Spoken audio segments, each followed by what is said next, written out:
Praise the lord. Good morning.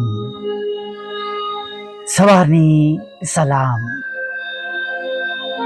આ માસમાં પ્રભુનું જે પવિત્ર વચન આપણને મળ્યું કે તારો એ જગ્યા પર થોભ્યો જ્યાં બાળક એટલે બાળ ઈસુ હતા. માથી 2:9. હાલેલુયા. નવા વર્ષ તરફ જઈ રહ્યા છે ત્યારે આપણા ઘરો પર એ જ પૂર્વનો તારો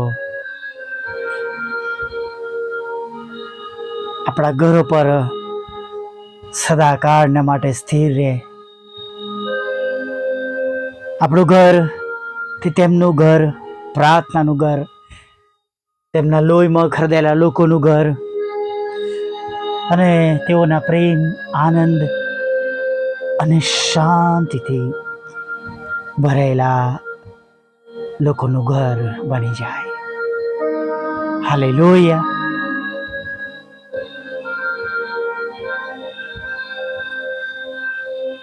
જ્યાં પ્રભુના લોકો છે ત્યાં આગળ પ્રભુની પવિત્ર હાજરી પણ છે. અને ઘણી બધી વાર દ્રશ્ય થાય છે. હું તમને એવા 2 જીવંત દાખલા આપું છું. આ 2 એવી સાક્ષીઓ છે જે લોકોની છે. એક મેટ્રો શહેરમાં એક ચર્ચની અંદર બપોરિયાના સમયે કેટલાક સિનિયર સિટીઝન્સ પ્રભુનું ભજન કરવા એકઠા થયા હતા અને તાલીઓ પાડીને તેઓ ભજન સંગ્રહમાંથી પ્રભુના ગીતો ગાતા હતા.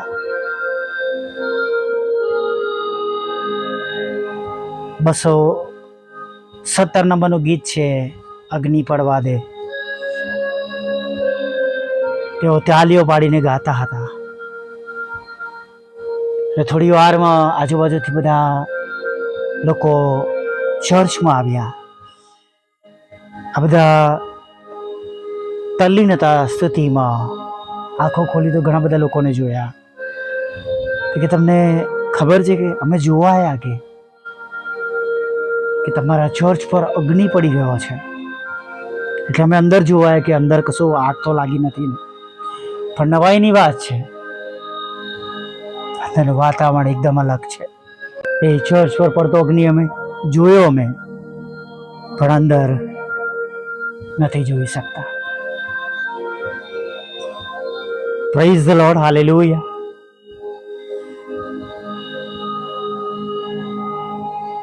ઈશ્વરની હાજરી ઈશ્વરના લોકો મધ્યે છે.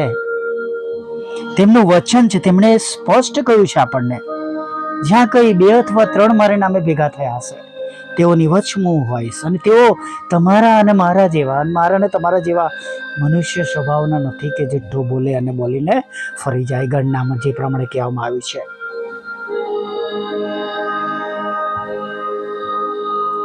બીજી એક વાત તમને કહેવા માંગુ છું. પ્રભુના કેટલાક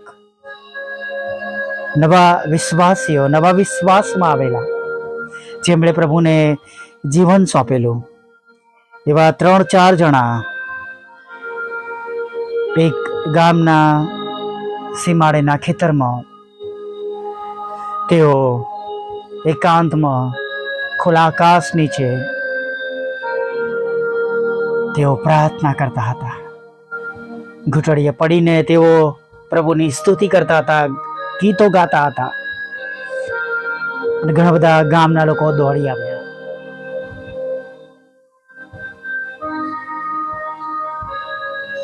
અને આવીને જોયું તો ત્યાં એ 4 જણા આ રીતે પ્રભુનું ભજન કરતા હતા. ગામના લોકોને જોઈને તેઓ થોડા નવાઈ પામી પૂછ્યું, શું થયું? કે અમે આકાશમાંથી આ જગ્યા પર અગ્નિ પડતા જોયો છે. અને અમે બધા દોડીને આવ્યા છે, પણ અહીંયા તો એવું કશું કોઈ નિશાની દેખાતી નથી.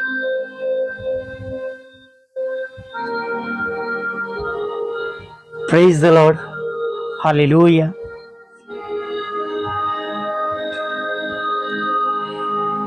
બહુ જ શરૂઆતની આ સેવાના સમયમાં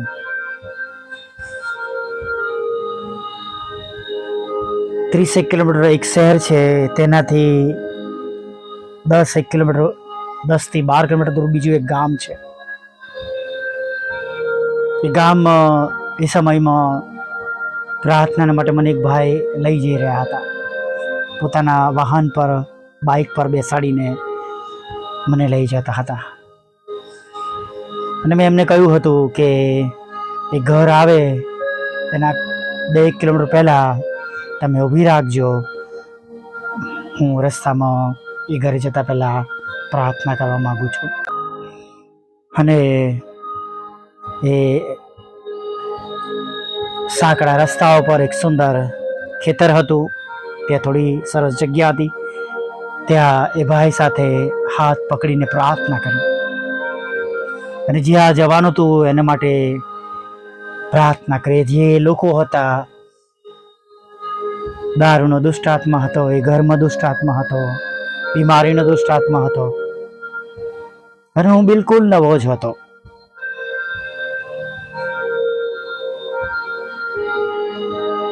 સમજણ જે કહેવાય એ પ્રભુ તરફથી એ સમયમાં વધારે મળતી હતી. અને પ્રભુને કહ્યું, પ્રભુ હું જ્યારે પગ મૂકું એક ઘરના પગથિયા પર, ત્યારે પ્રભુ એ ઘરની અશુદ્ધતાઓ નાશ પામે અને ઘરના બધા સભ્યો તમારો મહિમા જુએ. કેમ કે પ્રભુ હું જાણું છું કાર્ય તમારાથી થનાર છે. અમને બંને ભાઈઓને પ્રભુ તમારો નવો ને તાજો સ્પર્શ આપજો. અને પ્રભુ ઈશ્વરના નામમાં આમીન કરીને પ્રાર્થના પૂરી કરી. એ ભાઈ હાલી ગયા હતા. એમણે કહ્યું કે આટલી બધી હાજરી, ઈશ્વરનો સ્પર્શ મેં કદી અને ક્યારેય જોયો નથી. હા, ચોક્કસ હું પોતે પણ ભરાઈ ગયો હતો. અને ભાઈને કીધું, પ્રભુએ આપણું સાંભળ્યું છે, આપણે બસ ઈશ્વરનો મહિમા જોવાના છે. અને ખરેખર એ ઘરમાં પગથિયા પર પગ મૂક્યો, એની સાથે જાણે પ્રભુનો મહિમા એ ઘર પર ઉતરી આવ્યો.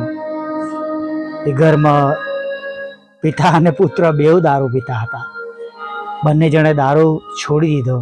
ઘણા વર્ષોથી એમની માતા બીમાર રહેતી હતી. એ હોસ્પિટલ ગયા હતા. ત્યાંથી ફોન આવ્યો. તેમણે અનુભવ્યું કે તેમના શરીરમાં કોઈ માંદગી રહી નથી. તેમનો નંબર આવે પહેલાં તો તેઓ ફટાફટ જલ્દી લિફ્ટમાં નીચે ઉતરીને ફોન કર્યો કે મને જે દર્દ, મને જે મુશ્કેલીઓ, જે મારામાં કમજોરી હતું, બધું જ દૂર થઈ ગયું છે. જાણે હું નવી થઈ ગયું છું, મને નવું શરીર મળ્યું છે. હાલેલુયા.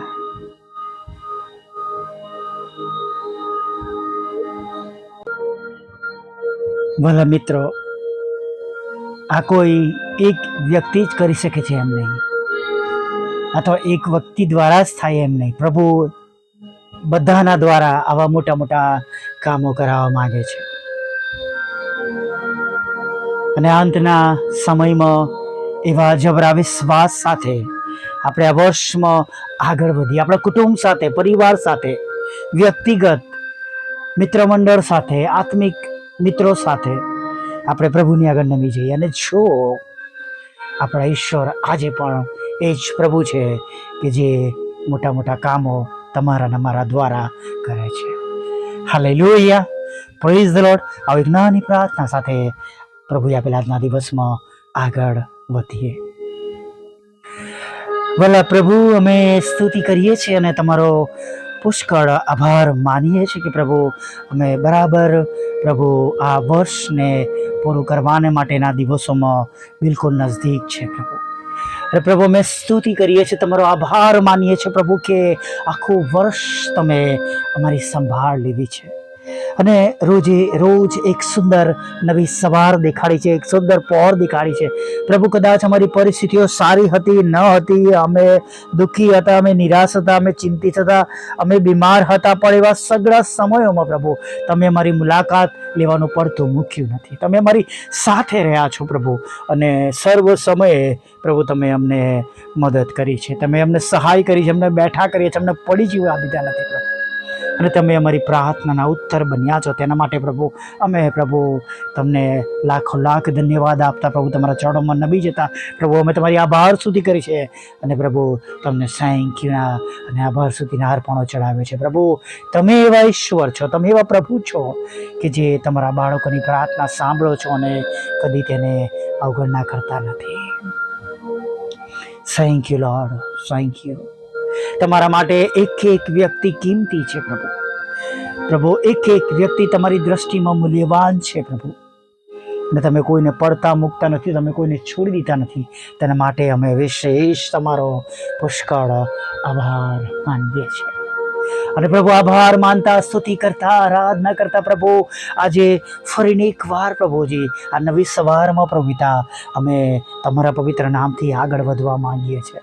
અમને સફળ કરો, અમને આશીર્વાદિત કરો, અમારા સર્વનું તમે ભલું કરો. અને પ્રભુ દરેકને જે પ્રમાણે હમણાં અત્યારે જે પ્રમાણે અત્યારે અગત્યતા છે પ્રભુ, એ પ્રમાણે તમારી મોટી દયા, કૃપા અને કરુણા તેઓના પર થવા દો પ્રભુ. અમે અલગ અલગ જગ્યા પર રહીએ છીએ પ્રભુ, અલગ અલગ શહેરોમાં છે, અલગ અલગ ભાષા બોલીએ છીએ, અલગ અલગ અમારા બધાના કૌટુંબિક અને સામાજિક અને પ્રભુ નોકરીના, બાળકોના અને વ્યક્તિગત ને અંગત જીવનના પ્રશ્નો છે પ્રભુ. અને પ્રભુ તમે બધું જ જાણો છો, તમારાથી કંઈ પણ અજાણ નથી. ત્યારે પ્રભુ એવા સઘળા લોકોની પ્રભુ તમે આજે મુલાકાત લેજો, જેઓ વિશ્વાસથી તમારી આગળ બેઠા છે, સાંભળી રહ્યા છે અને પ્રભુ તમારી રાહ જોઈ રહ્યા છે કે પ્રભુ આજે તમારો મહિમા તેઓ જુએ. ત્યારે પ્રભુ જો તેઓ વિશ્વાસથી બેઠા છે, તમારી આગળ નમેલા છે અને પ્રભુ આ બાબતો પર વિશ્વાસ કરે છે, પ્રભુ અત્યારે જ આજ પડે તમારી મોટી દયા, મોટી કૃપા અને મોટી કરુણા પ્રભુ તમે તેઓના પર થવા દેજો રાજા, એવી અમે પ્રાર્થના કરી છે. તેમના વિશ્વાસ પ્રમાણે તેઓ આજે તમારો મહિમા જોઈ પ્રભુ. તમારું વચન કે છે, મરનારની બહેનને તમે કહ્યું કે જો તું વિશ્વાસ કરશે તો ઈશ્વરનો મહિમા જોશે. શું મેં તને એવું કહ્યું નથી? ઓ બાપ, આજે અમે પ્રાર્થના કરીએ છીએ કે જે લોકો વિશ્વાસ સાથે તમારી આગળ નમેલા છે પ્રભુ, એ બધાના હકમાં એ જ પ્રમાણે થાવ. હા પ્રભુ, બીમારીઓ આજે ચાલી જાય પ્રભુ પિતા, એ ન્યુરોના પ્રોબ્લેમ પ્રભુ, એ પરમેશ્વર પિતા એમના પ્રભુ જઠરના પ્રશ્નો પ્રભુ પિતા, લોહીના પ્રશ્નો, નાક કાન ગળાના પ્રશ્નો, અને પ્રભુ એ સર્જિકલ પ્રોબ્લેમ પરમેશ્વર પિતા, એ કાર્ડિયક પ્રોબ્લેમ પ્રભુ પિતા, અને પરમેશ્વર પિતા એ પ્રભુ તેમના હૃદયની અંદર પ્રભુ પિતા જે કંઈ પ્રભુ વાળની ખરાબી થઈ છે પ્રભુ, લોહી પહોંચતું નથી પગ સુધી, માથા સુધી, નાના મોટા મગજનો પ્રોબ્લેમ છે પ્રભુ પિતા, કે જાત જાતના કેન્સરો તેમના શરીરમાં દેખા દીધા છે પ્રભુ. થાઇરોઇડ છે, સાઇનસ છે, માઇગ્રેન છે પ્રભુ, જિદ્દી એવા રોગો છે જે શરીરમાંથી નીકળતા નથી પ્રભુ. અશુદ્ધ આત્મા દ્વારા બીમારીઓ ઘર કરી ગઈ છે પ્રભુ, સત્તાની બાબતો દ્વારા પ્રભુ પિતા એ માણસોને, ભાઈઓને, બહેનોને, દીકરાઓને, દીકરીને પ્રભુ પિતા એ કચડવામાં આવી રહ્યા છે પ્રભુ પિતા. ત્યારે પ્રભુ અમે પ્રાર્થના કરીએ છીએ પ્રભુ કે એવી જિદ્દી બીમારીઓમાંથી તમે આજે એમને છોડાવજો પ્રભુ. હા પ્રભુ, તમે કિંમત ચૂકવી છે પ્રભુ એક વ્યક્તિઓ માટે, અને તેના પર પ્રભુ પિતા કોઈ શૈતાનનો કે કોઈ બીમારીનો કે કોઈ અંધકારની સત્તાનો પ્રભુ અધિકાર નથી પ્રભુ. આજે પ્રભુ તમારા પવિત્ર લોહીમાં તમે તેમને શુદ્ધ કરો, પાપોની ક્ષમા આપો પ્રભુ, અને 39 ફટકામાં તેમના શરીરોમાંથી સાંભળનાર, વિશ્વાસ કરનાર, બોલનાર, આ સંગતમાં ભાગ લે તમામ લોકોના જીવનોમાંથી બીમારીઓ જઈને જ સમુદ્રના ઊંડાણમાં પડે પ્રભુ, એવી અમે પ્રાર્થના કરીએ છીએ પ્રભુ. હા, સાથે પ્રાર્થના કરીએ છીએ પ્રભુ કે પ્રભુ તમારું પવિત્ર નામ સગળા લોકો મધ્યે લેવાય પ્રભુ પિતા.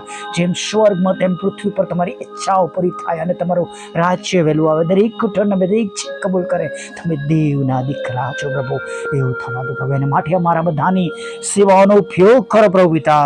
Audio, video, Facebook, WhatsApp, YouTube દ્વારા થતી અમારી સેવાઓને તમે પુષ્કળ આશીર્વાદિત કરો પ્રભુ. લગ્નનો આશીર્વાદ આપજો, બાળક ધનનો આશીર્વાદ આપજો, નોકરી ધંધા રોજગારને પ્રભુ તમે આશીર્વાદિત કરજો. ખોટા કોર્ટ કેસ એફઆઈઆર, ખોટા તુમતોને પ્રભુ તમે ખાલી જ કરજો પ્રભુ. વિદેશ જવાના માટેના રસ્તાઓ તમે ખુલ્લા કરજો પરમેશ્વર પિતા પ્રભુ. જુદી જુદી પરીક્ષામાં પાસ કરજો, IELTSના બેન્ડ આપજો પ્રભુ. ભણવા માટે, ગ્રેજ્યુએશન માટે, નોકરી માટે, પ્રમોશન માટેની પરીક્ષાઓમાં તમે તેમને પાસ કરજો અને સર્વ પ્રકારની બીમારીઓમાંથી અને બદફેલીઓમાંથી તમે તેમને છોડાવજો, આઝાદ કરજો અને તમારામાં ફરીથી પુનઃસ્થાપિત કરજો પ્રભુ પિતા. હા પરમેશ્વર પિતા, જેમને લોનની જરૂર છે લોન આપજો, નાણાંની જરૂર છે નાણાં આપજો પ્રભુ પિતા. તમારા એક સેવક અને સેવિકાનું મકાન વેચવાનું છે, મકાન વેચાઈ જાય પ્રભુ, એવું તમે થવા દો. તમારી સેવિકાના ખેતરમાં અવૈધ નામો છે પ્રભુ, એ અવૈધ નામો ખાલી થાય પ્રભુ, અને તેનો કબજો લુક 18 પ્રમાણે પ્રભુ, એ પ્રમાણે પ્રભુ તેમને પ્રાપ્ત થાય પ્રભુ, એવી અમે પ્રાર્થના કરીએ છીએ પ્રભુ. વિધુરો, વિધવા બહેનો, અનાથો, મંદબુદ્ધિના લોકો, માનસિક રોગીઓ, વિકલાંગોની પર તમે સાથે રહેજો. દરેકની સેવાઓને તમે આશીર્વાદિત કરજો, દરેક સેવકનું તમે ભરણપોષણ કરજો. અમારી પર મિનિસ્ટ્રીને તમે આશીર્વાદિત કરજો. અમારું પર પ્રભુ તમે ભરણપોષણ કરજો. મિનિસ્ટ્રીની જરૂરિયાતો પૂરી પાડજો. બંધ દરવાજો બધા ખુલ્લા થઈ જાય. અને પ્રભુ એક છેલ્લી બાબત તમારી આગળ માંગી છે પ્રભુ, કૃપા કરજો પ્રભુ, એ પૂરી થાય પ્રભુ. અગત્યની બાબત છે પ્રભુ, આ સમય દરમિયાન અમે પ્રાપ્ત કરી શકીએ એવું થવા દેજો. નાના મોટા પાપ ગુનાઓ માફ કરજો. દિવસનો ખોરાક વસ્ત્રણ પણ આપજો. ભૂલો પાપ ગુનાઓ માફ કરીને પ્રભુ સાધના સમય તમારું ભજન ગતિ લાવજો માગતા પ્રભુ ઈસુ માટલું સાંભળો દેવ બાપ માન્ય કરજો. આમીન આમીન આમીન.